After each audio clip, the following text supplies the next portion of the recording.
Three more LSU Tigers hit the transfer portal. What does it mean for Lane Kiffin's first squad? We'll talk about it. Locked on LSU. Here we go.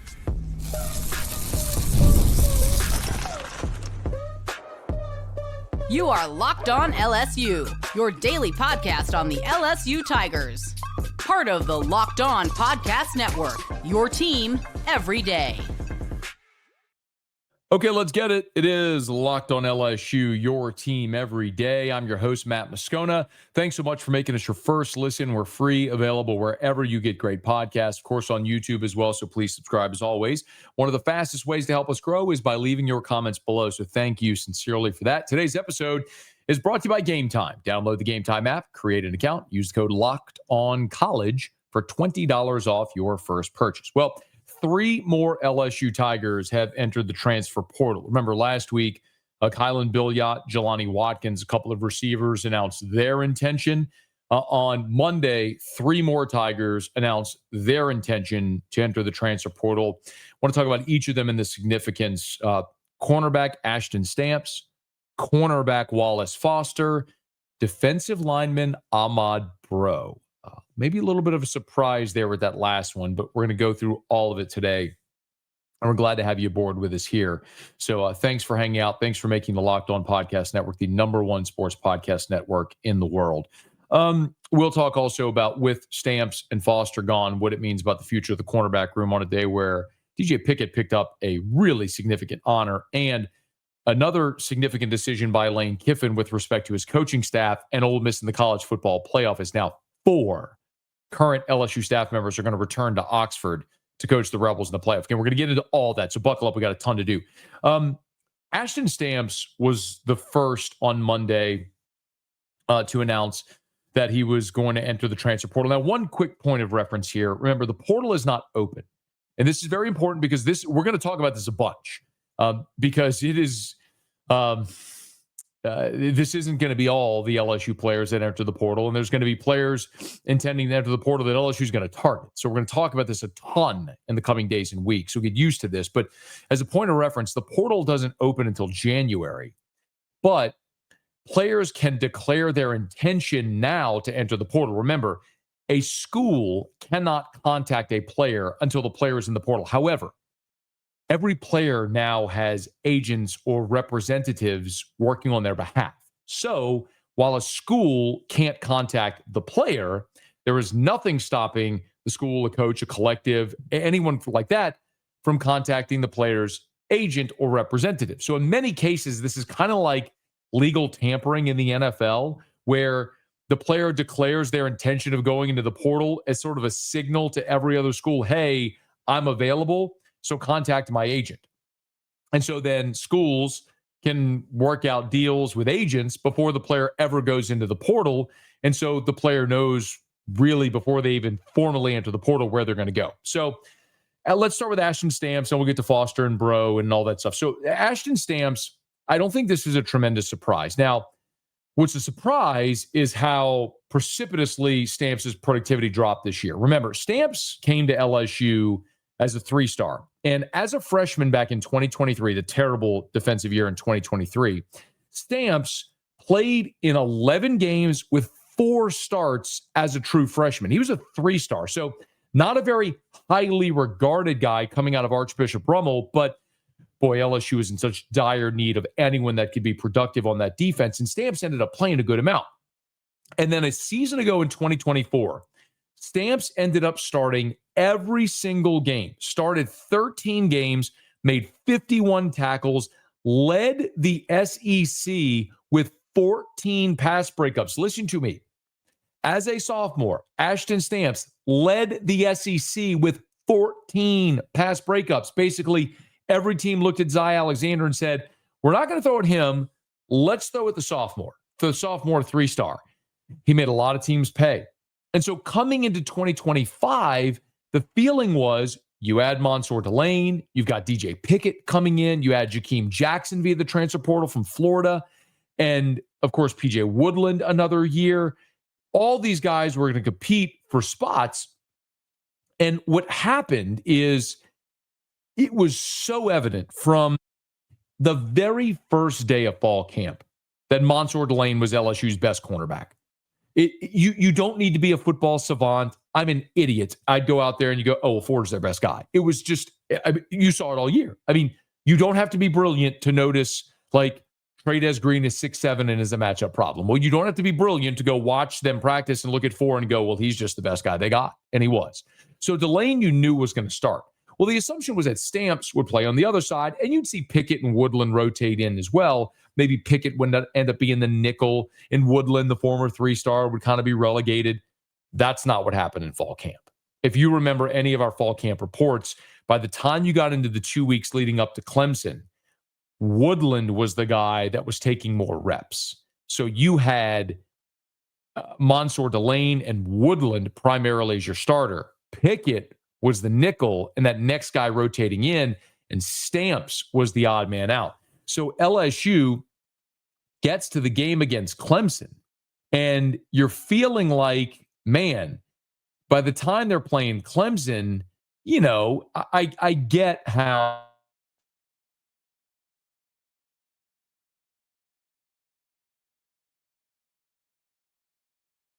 on guys that are more experienced. Well, Ashton Stamps didn't play a single defensive snap against Clemson. As a matter of fact, he ended up only playing in 3 games all season and ultimately took his red shirt. And that's because Mansour Delane was the best cornerback in the country. DJ Pickett was a 5-star freak show. You could tell has the super high ceiling. And PJ Woodland wrestled those reps away from Ashton Stamps in fall camp and ended up being the other guy. And so Stamps ultimately chose to preserve his redshirt year, not play in more than 4 games, and is now going to hit the transfer portal and leave. Now, the other player that hit the transfer portal in the secondary is Wallace Foster. Now, Wallace Foster is a little bit of a different situation because Foster is a guy that came to LSU, was not a very highly regarded guy. This 2025 was his second season in Baton Rouge. He played in 2 games on special teams as a true freshman in 2024. And then this season in 2025, he played in just 1 game for LSU. So Foster's, the only game that he played in was Southeastern, and he played 1 snap defensively. So this is one of those instances where it's just very clear this is a guy that is buried on the depth chart, isn't going to see the light of day, and is going to leave and have an opportunity to go play somewhere else, and you respect it. Ahmad Breaux leaving is certainly more surprising and concerning because Breaux is a guy that played such a key role as a freshman on a defensive line that got gutted by injury in 2024. And he ended up playing in 13 games with 2 starts, made 17 tackles, 1.5 TFLs. And you could look and say, okay, they're going to build on that in 2025. They did. I mean, Breaux this year defensively for LSU ended up playing 274 snaps for LSU defensively. He played in 11 games this season, didn't make any starts. And a big part of that was you had Jacobian Guillory and Bernard Gooden on the interior of the defensive line and Dom McKinley. But as part of that 4-man rotation, Breaux was a really good player and a productive player as well. Played in 11 games, had 19 tackles, 2.5 TFLs. He had a half a sack. And his PFF grade this season was a 58.7 overall. His run defense grade was a 61.6, according to Pro Football Focus. So you had a guy that was a really good player for you defensively and added great depth on the defensive line. Now, what I do think is interesting, though, is remember, Ahmad Breaux played in high school at Ruston, and Kyle Williams was his defensive coordinator. I had a chance to interview Ahmad Breaux when he committed to LSU, and we talked about playing for Kyle Williams, and he raved about Kyle. So when Kyle became the defensive line coach, it was no secret that he and Ahmad Breaux were going to gel very nicely, and Breaux was going to have a role on this defense and really flourish under Kyle Williams. Well, with Kyle Williams not returning, and then with Breaux, not starting any games this year and being a rotational player, I think it's natural for him to look and say, I'm going to have a new defensive line coach.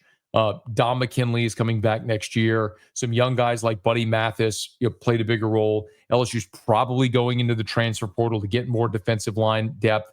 Or maybe it's a thing where Ahmad Breaux wants to test the market to see what's out there for him, which I guess I respect.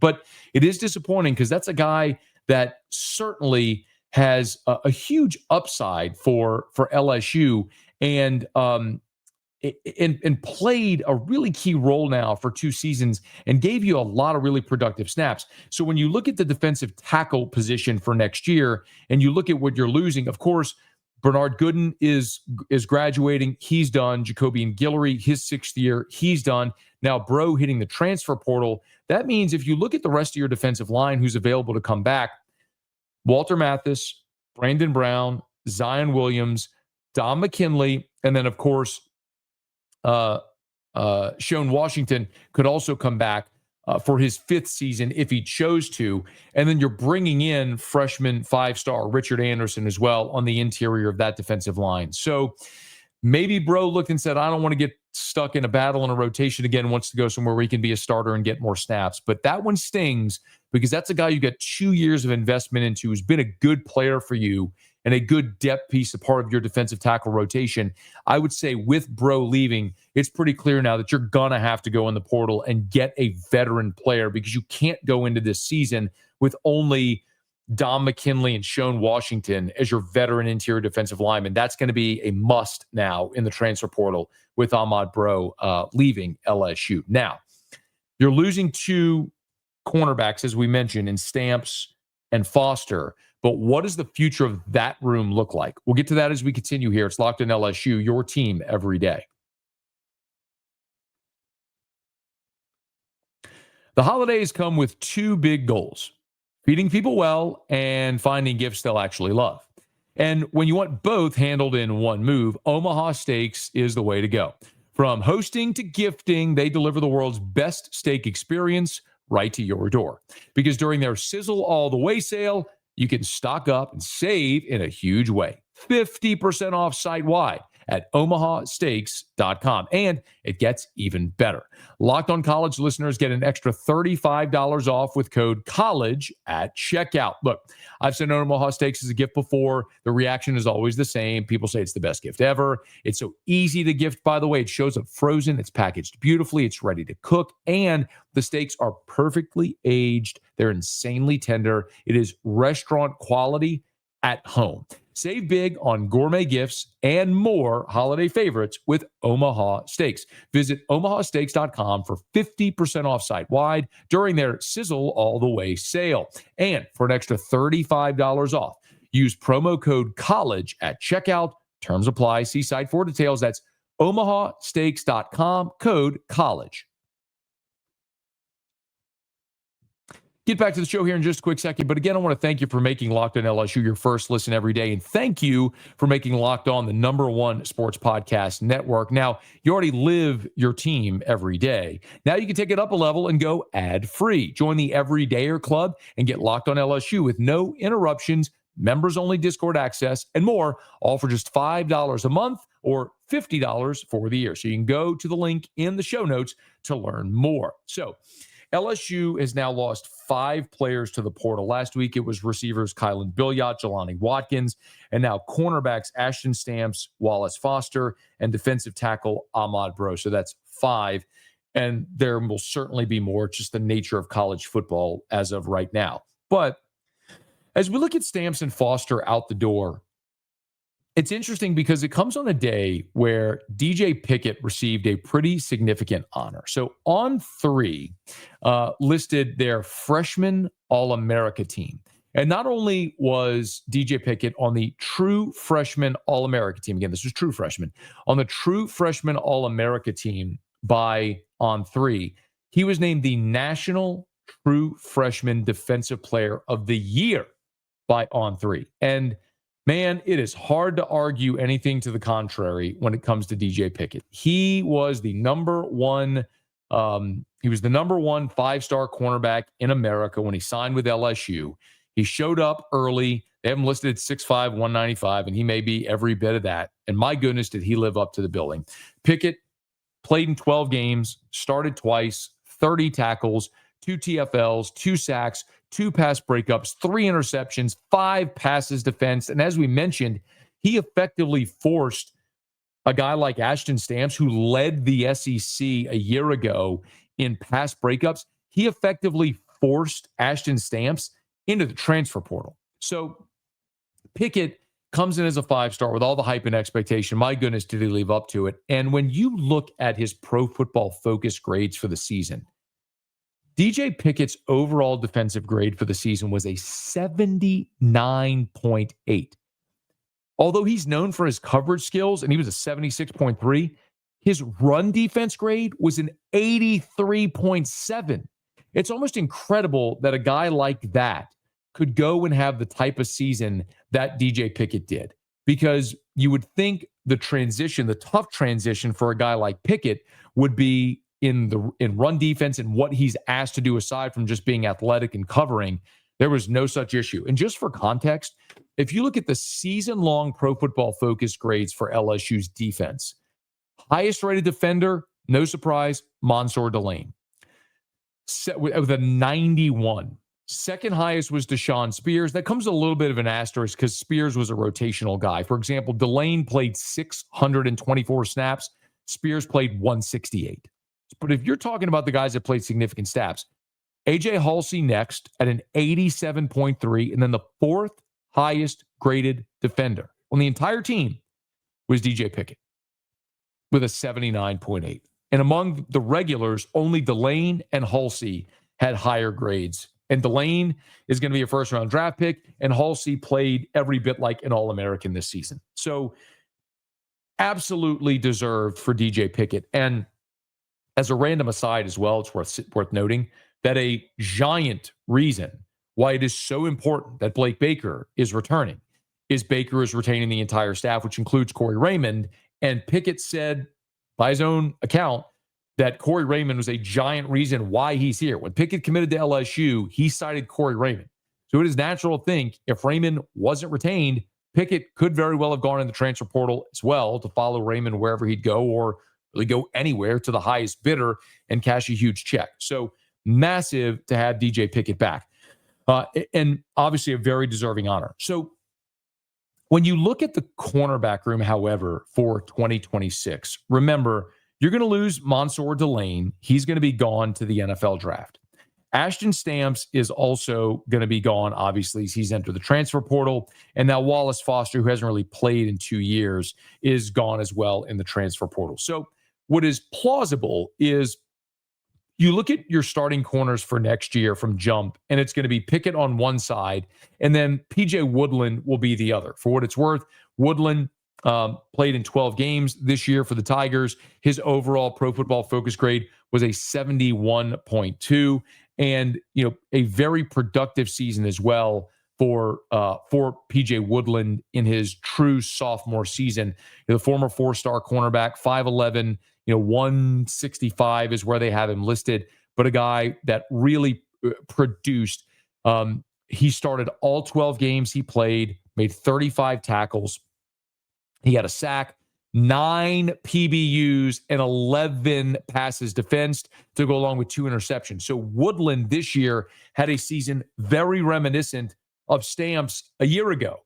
Teams looked at Mansour Delane and were like, yeah, we're not going to throw it 4, throw it 11. And all PJ Woodland did was come up with a monster season with 9 PBUs, 11 passes defensed, 2 interceptions, and a Pro Football Focus grade of 71.2. And honestly, the only reason the grade wasn't higher is his pass rush grade was a 49.9. So truthfully, it would have been even higher just when you look at his coverage grade, which Woodland's overall coverage grade was a 72.7 on the season. So you have a great 1-2 punch next year with Pickett and Woodland. The big question is, who's next? Jakeem Jackson, the transfer from Florida, who we got to see start against Western Kentucky in place of the injured Mansour Delane. Jakeem Jackson could very well be your nickel. By the way, Jackson, who played in 70 games, only 63 snaps, he was the 7th highest graded player overall on the entire team this year. And in that game against Western Kentucky, his grade for that game was an 80.5 by PFF. So when he played, he was really good. He was buried on the depth chart. So you could see a reality where you go Pickett, Woodland, Jakeem Jackson as your top 3. And then remember, Aiden Anding, Michael Turner are also back. and you're bringing in Haven Finney, who could be the next DJ Pickett. I don't want to put too much pressure on Finney, but Finney was a 5-star number 1 corner in the country for 2027 who reclassed. So he's graduating high school early. He's going to be on campus for spring football, and he'll have an opportunity like Pickett to come along quickly and maybe be an impact guy as a freshman in the 2026 season. So even though you're losing Stamps, a guy with experience and veteran experience and give you depth, and Stamps is going to go somewhere where he'll have an opportunity to be a starter, which I don't blame him. Your numbers, your talent, your depth at cornerback should be outstanding, and that is just an incredible hat tip to the job that Corey Raymond has done, rebuilding DBU in a flash. One of the biggest mistakes Brian Kelly made was not retaining Corey Raymond. And I can't help but wonder, and I'm deviating, but I can't help but wonder if Brian Kelly had retained Corey Raymond, does the secondary never dissolve? Does LSU maybe win the national championship in 2023 with a better secondary? One thing we'll never know, but certainly a regret Brian Kelly must have right now. Okay, we're going to knock out our final break, come back, and another twist in the LSU Ole Miss sharing of coaches saga, as it's not just Charlie Weiss that's going to be coaching Ole Miss in the college football playoff. We'll explain next. Locked in LSU, your team every day.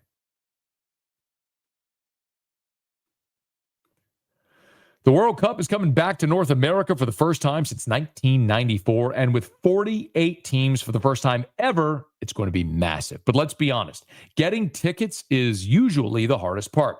That's why the Game Time app is clutch, finally giving fans a real advantage when it comes to snagging seats. With Game Time, you can track price drops in real time, get alerts when great seats open, and buy tickets the moment they hit the app.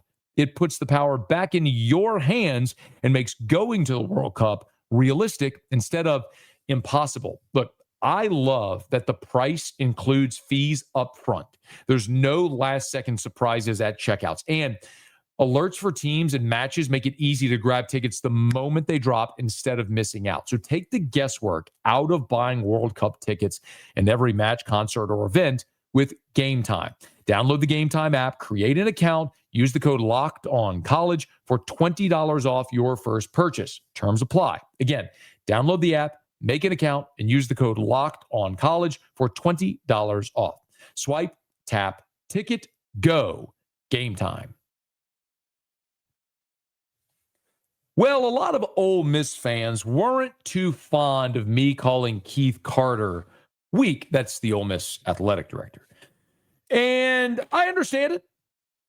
I understand very much, and have said before, I can empathize with Ole Miss fans. Your coach left you in the middle of a playoff run for your rival. It sucks. He brought you to great heights. You gave him everything he needed to win. You embraced him, loved him. He embraced you, loved you. It was all good, but he had a longing eye for something else. Same thing LSU fans went through with Nick Saban in 2004. And he had won a national title, but LSU couldn't give him the NFL So I can empathize with Ole Miss fans to that extent. But there was also a large degree of hypocrisy. Lane Kiffin, throughout the entire process, made it clear that he wanted to coach his team in the playoff.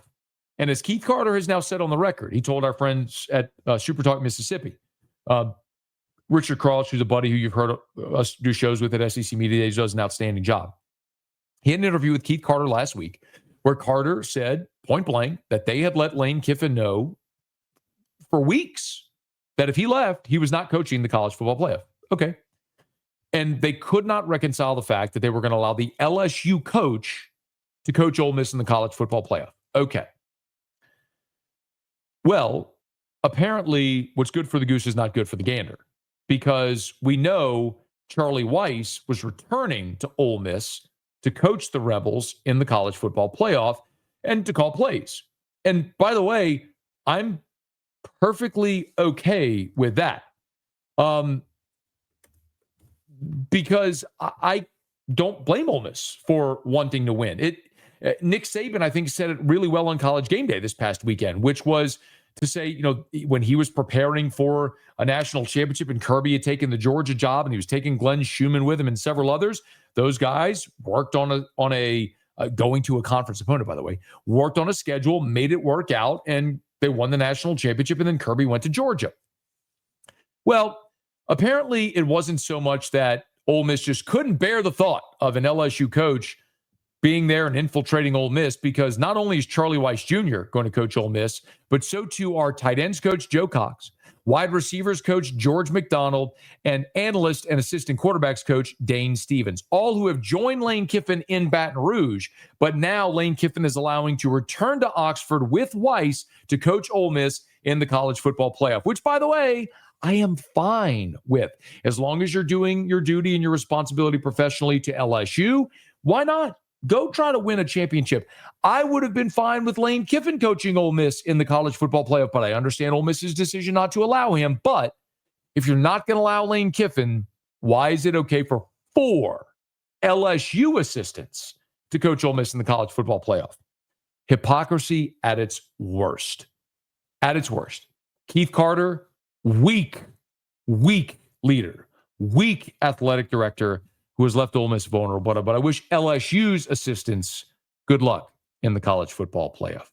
Hey, thanks for tuning in to Locked On LSU. Make sure you subscribe now and follow the podcast so you get all the latest episodes. And if Locked On LSU made your Spotify Wrapped, you can prove it on social media to secure a free month of our brand new Everydayer Club. Just tag our national Locked On Podcast Network account on any social platform, and we'll drop you a code. Be one of the first to join the Everydayer Club to get your favorite show ad-free and exclusive access to members-only Discord channel. For those of you on video, we send you the first ever 24/7 national Locked On Podcast Network YouTube channel. On audio, make sure you make your second listen Locked On College Football. Okay, that's going to do it for us here on today's episode. Please smash that like button on YouTube. Subscribe to the channel. On podcast, please subscribe. Until next time, it is Locked On LSU, your team every day.